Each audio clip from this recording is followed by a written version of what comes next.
With Seance fast approaching, do you know who Edgar Cacey is?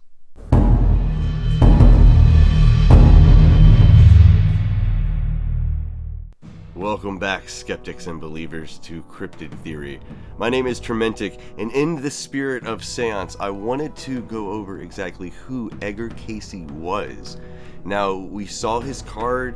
It appears that he's actually the one that's standing in the center of that playmat, ripping that seal apart. But stay with me, because I'm going to shake some stuff up. First, I'm going to talk about the real Edgar Cacey, who he was, what he did when he was alive, things like that. Edgar Cacey was known as the Sleeping Prophet. He was born March 18th of 1877 and died January 3rd of 1945. He is probably the most famous American psychic and clairvoyant of all time. Cacey claimed to have channeled his inner self while asleep in a trance-like state. While he was in this trance-like state, he was able to talk about all sorts of stuff, like the afterlife, past lives, the city of Atlantis, nutrition, reincarnation, and even future events. Now, Edgar had other abilities as well that manifested while he was young and while he got older. This included astral projection, prophesizing, mediumship, viewing of the Ashkic records, which are the Book of Life, and he always claimed to be able to see auras around people. Now, something that I found that was very interesting was that some scholars believe that Edgar Cacey to be the true founder of the New Age movement. The New Age movement is a holistic form of divinity, a strong emphasis on the spiritual authority of the self. Typically viewing history as divided into spiritual ages, a common New Age belief is in a long-forgotten great technological advancement and spiritual wisdom age. What does that sound like? Immediately when I was reading this, when I was looking up facts to support this theory, the first thing that made me think of was pre-veil. Magic being freely found, humans being connected to that magic. That's what that made me think of. Now, Cacey claimed to have gotten his abilities, I guess, in 1889. While reading his Bible in the woods, Cacey claimed to have seen a woman with wings who told him his answers had been answered. Cacey claimed he had told the woman he wanted to help others, especially children. The next night, Cacey's father got very upset that Edgar was messing up on his studies, and he literally knocked him out of his chair and knocked him out, in essence. Cacey said he heard a voice tell him, it was the same woman who had talked to him in the woods, that if he went to sleep, they would help him. Now, the interesting thing is that he went to sleep with his head on the book, and when his father came back to wake him up, he could recite what was written in that book, the facts that were in that book. Cacey claimed to have used that ability throughout most of his life in order to learn new information. He would literally sleep on the book, and then when he woke up, he would know what was inside that book. Like I said before, one of his abilities was to see auras, and he claimed to see auras around people all of the time. He claimed to have spoken to angels, and he heard voices of departed relatives. Now, what's interesting is when he was younger, he agonized over whether the abilities that he had were from above or below. Were they good or were they bad? Like, he struggled with this, which is very interesting later on. Keep that in mind. Now, when Cacey was younger, his voice box got damaged, his throat got damaged, and he had trouble speaking. It's interesting, though, because he self-diagnosed how to repair it. He had a hypnotist hypnotize him, and when he was hypnotized, he in essence got the hypnotist to give him control. In his trance-like state, he was still semi-conscious, the prophetic way he would tell this knowledge, how he would get it out. And he told the hypnotist to tell him to send blood to his throat, to increase the blood pressure to his throat. And his throat turned bright red, because it did. And afterwards, when they woke him up after the hypnotism, he could talk. So in his hypnotized state, he was able to diagnose what was going on and treat it. And his voice suffered a couple times later on in life, but he used that same treatment every single time to heal his throat.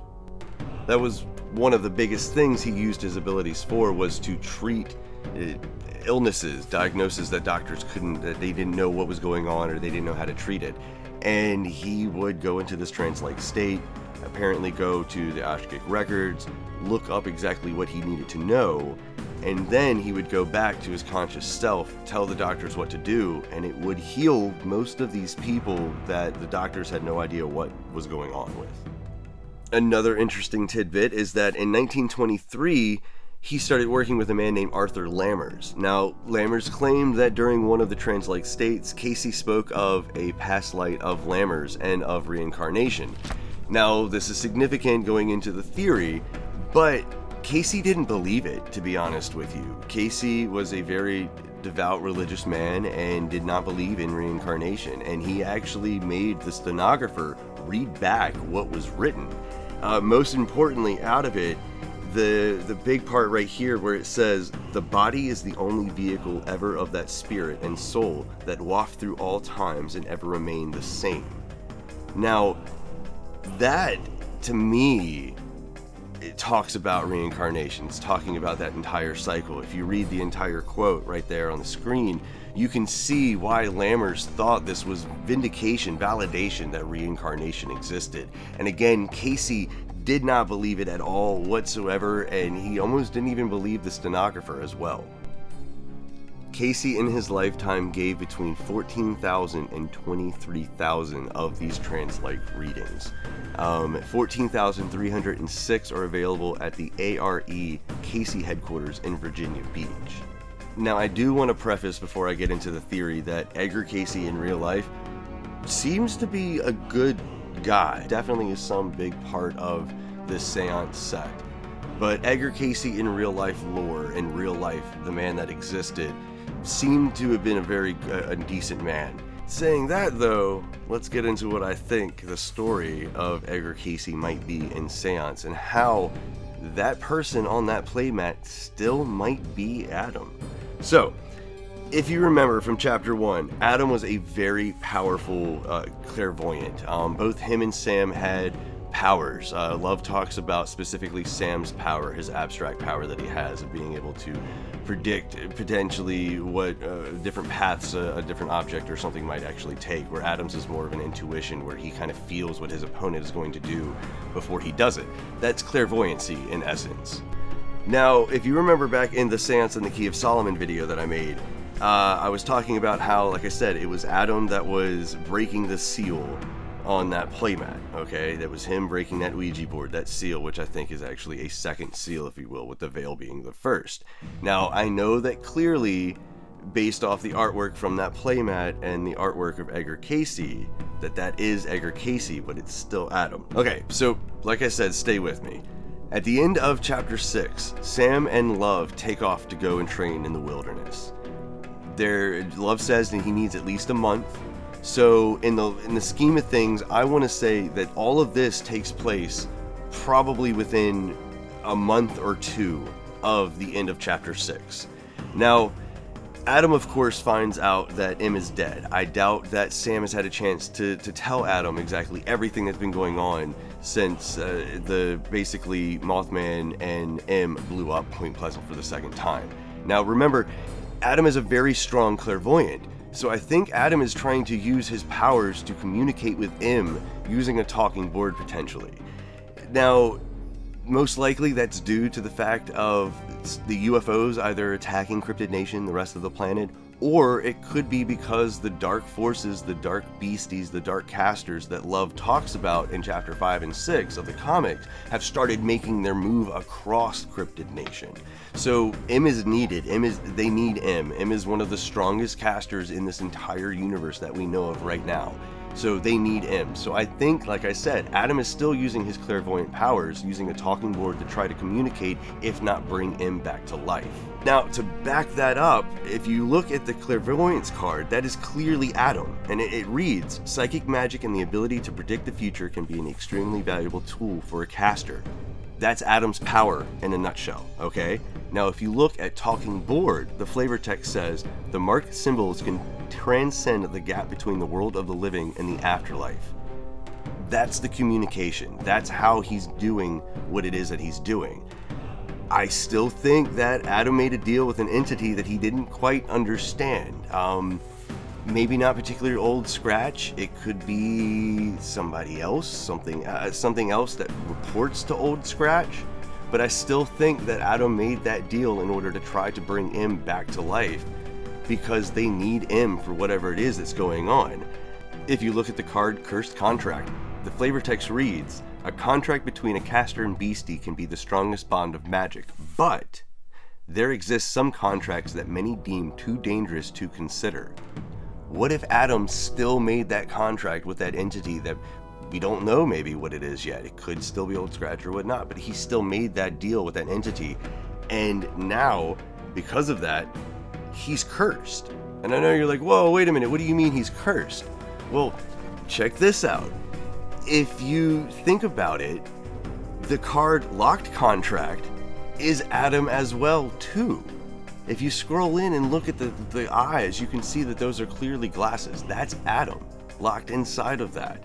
I think that's Adam locked inside of his own mind by the contract. Blood contracts with demons typically don't end well for the casters that make the contract.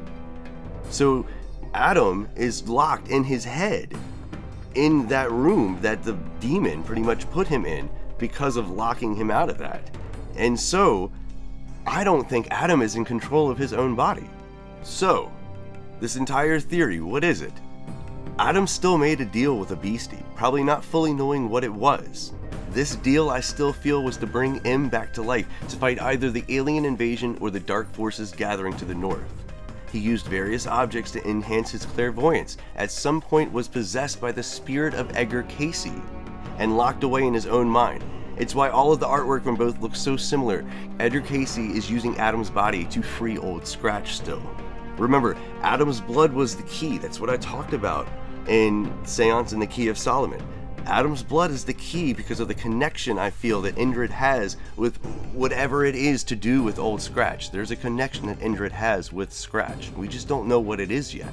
So Edgar Cacey, one of the most powerful psychics and clairvoyants of all time, is in control of Adam's body, breaking the seal and bonds that hold Old Scratch in. And even if you look closely on the Edgar Cacey card, you can see that he has glasses around his eyes as well.